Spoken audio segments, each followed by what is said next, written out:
to date. 3.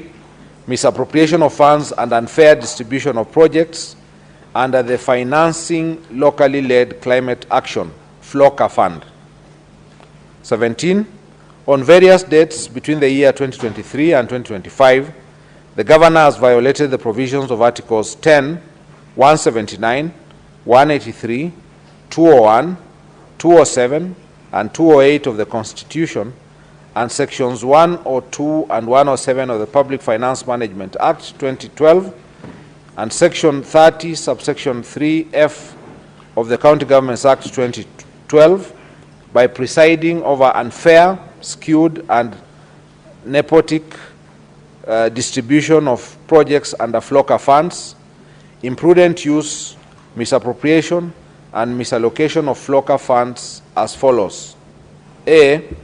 Skewed and unfair distribution of projects under the fund, with the Governor's home ward, namely Chemosot ward, alone, getting projects worth Kenya shillings 21,701,590, while there are many other wards, not only in other sub-counties, but even in the Bureti sub-county, which have received not a single project under the fund. This nepotically skewed distribution of projects under the fund violates the national values and principles of governance under Article 10 of the Constitution, and in particular, the values of equity, non-discrimination, equality, good governance, integrity, transparency, and accountability, the principles of public finance under Chapter 12 of the Constitution, as well as the provisions of Sections 102 and 107 of the Public Finance Management Act, which enjoins the Governor to ensure fiscal responsibility and adherence to the values and principles of the Constitution in the management of the county funds. B. The Joint Committee on Water and Sanitation and Environment, Energy, Forestry, and Natural Resources, in their report on the implementation status of FLOCA programs, noted that some projects under the fund, namely Chemomul Water Project in Kabianga, water and environment projects in Seretut, Cheptororiet Ward, Torachtani Cooperative Society Milk Cooling Plant in Kapsaos Ward, Soliat Water Tree Nursery Establishment Project in Soliat Ward, Arndonyo Mare Bohol Water Project, and Lelaitich Water Project in Soliat Ward are marked as 100% complete, yet there are either defects in the works, incomplete, and substandard works. 18. As a result of this unfair distribution of projects, wards like Cheplanget, Litain, Chaik, Kipchebor, Chilchila, and Kunyak did not get even a single project in all the categories under the fund, namely environment, agriculture, and water. 4. Misappropriation of county funds and Equalizer Kazi Mtaani initiative. 19. On or about 31st of August 2023, the Governor engaged in gross violation of Articles 10, 183, 201, 207, and 208 of the Constitution, and Sections 102, 109, and 110 of the Public Finance Management Act 2012 by launching a program dubbed Equalizer Kazi Mtaani initiative and drawing county funds towards the initiative without a legislation to anchor the initiative, public participation, prior approval of the County Assembly and the Controller of Budget, and prior approval of the Budget and Appropriation Committee's approval. 20. Under the fund, a total of Kenya shillings 39 million were paid without proper tendering, local service orders, and for the services which were not delivered. 20. The County Assembly's report on the ad hoc Committee on Kazi Mtaani project pointed out various violations of the Constitution and the law in the rolling out and implementation of the initiative. However, the Governor deliberately disregarded the report, and it has hitherto not been implemented. 22. the deliberate failure, omission, and unwillingness to implement the report of the County Assembly on Equalizer Kazi Mtaani initiative undermines devolution, the doctrine of separation of powers, and is therefore antithetical to the values and principles of governance under Article 10 of the Constitution, the objects of devolution, and under Article 174 of the Constitution. 5. Misappropriation of funds under the Strategic Intervention Projects, SIPs.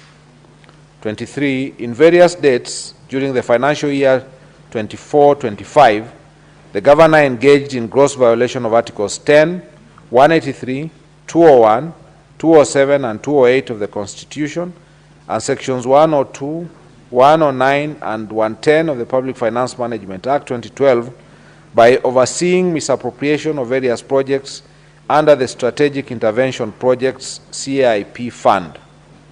24. For instance, the project for upgrading of Kunyak Dispensary to Health Center, which is a retender project for the construction and renovation of various facilities within the health center by Messrs. Belitra Enterprises Limited for Kenya shillings 44,756,846, a total of Kenya shillings 8,575,186 has been paid for no works done. Indeed, when the County Assembly's Committee on Implementation visited the site, they found that the contractor had only supplied materials, contrary to the Finance Department's report to the Assembly that kitchen and staff house was at walling stage, while the MCH is at slab level. 6. Other violations of the Constitution and the law. 25. The present and former Chief Executive Committee members and chief officers have variously reported coercion by the Governor to make financial allocations for the Governor's own use from the funds allocated to their respective departments, and which funds they were required to remit through the Governor's personal assistants. 26. Violation of Article 201A, D, and E of the Constitution 2010 on principles of public finance, and Article 226 as read with Article 227 of the Constitution by presiding over glaring irregularities evidenced by A.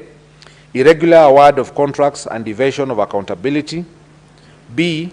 Willfully interfering in the procurement processes and the award of tenders, C. Skewed tender awards to various contractors at inflated rates and in collusion with fraudulent contractors and suppliers, D.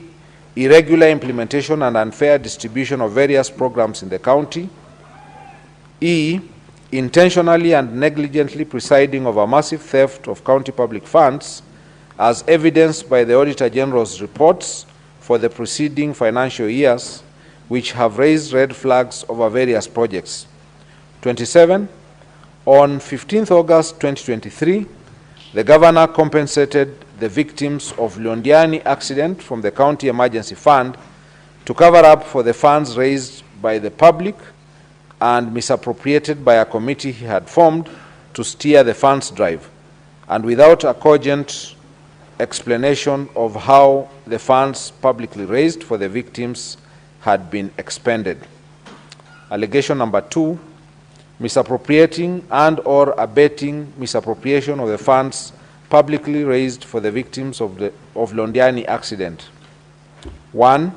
On various dates between 4th July 2023 and 9th July 2023, the Governor grossly violated the provisions of Article 10, 73, and 75 of the Constitution and Sections 29 and 34 of the Leadership and Integrity Act 2012 by A. Overseeing misappropriation of the funds raised for the victims of the horrendous Londiani Junction accident tragedy, in which over Kenya shillings 9 million of public raised funds were lost. B. Reneging on his undertaking to implement the report of the County Assembly's ad hoc committee formed to probe the misappropriation of funds meant for the victims of the accident.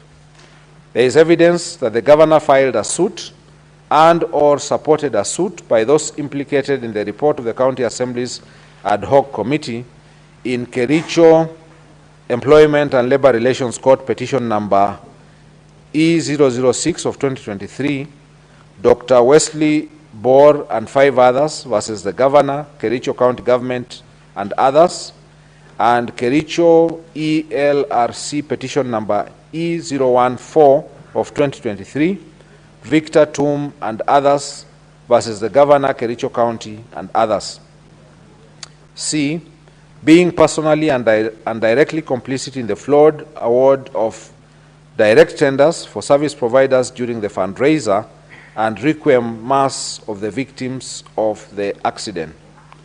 D, the county governor has in this regard committed numerous and various acts in the course of his duties that are contrary to and in violation of the Constitution and the laws of Kenya.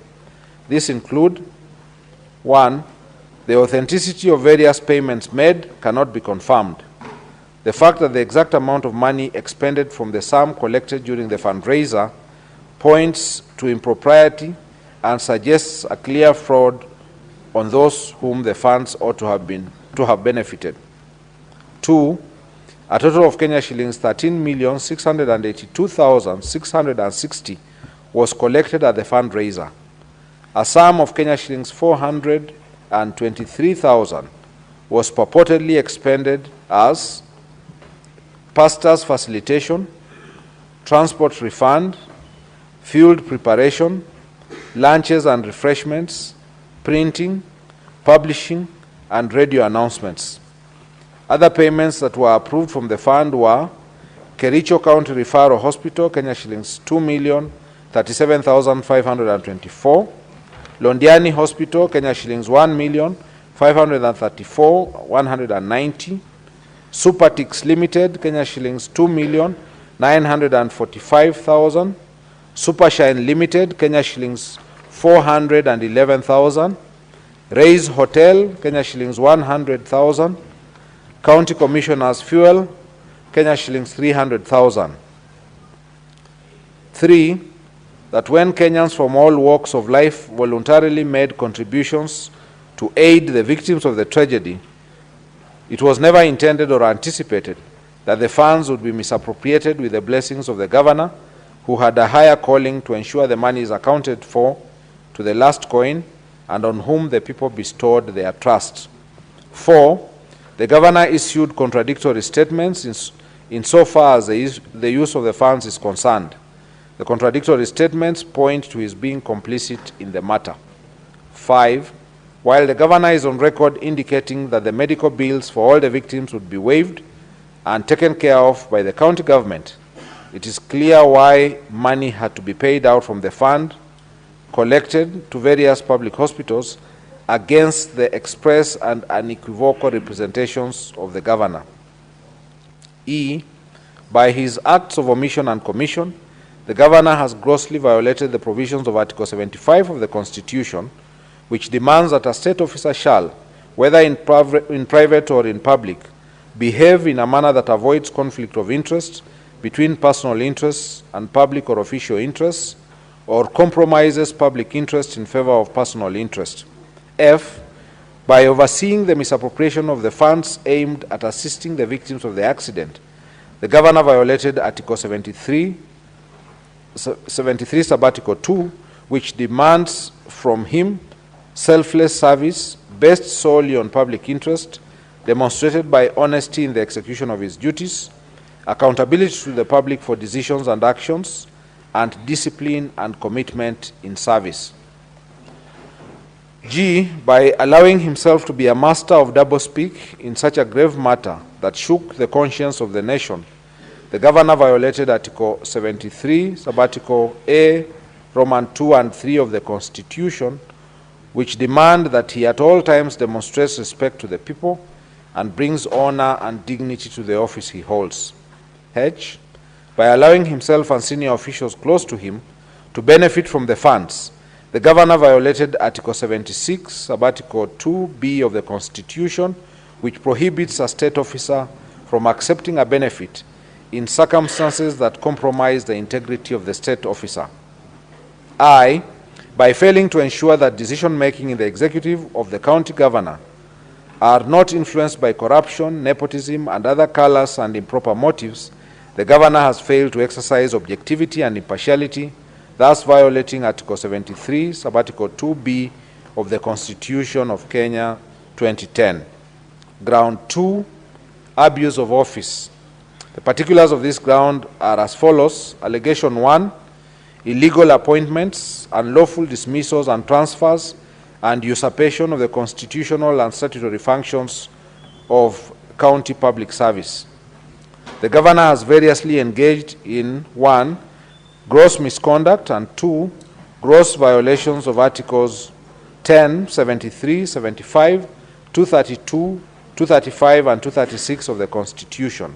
3, gross violations of Section 17 of the Public Officer Ethics Act, Sections 55, 59, 59A, 60, 62, 63, 64, and 65 of the County Governments Act, Section 4 of the Public Appointments County Assemblies Approval Act 2017, and variously abused his office by A, skewed, uncompetitive, and nepotic appointments of the county employees of various cadres. For instance, the governor recently hired his own brother, one Victor Mutahi, as a revenue clerk. Similarly, the governor's personal assistant's wife, one Chepkirui Mercy, was recently hired as a nurse on contract basis. Who was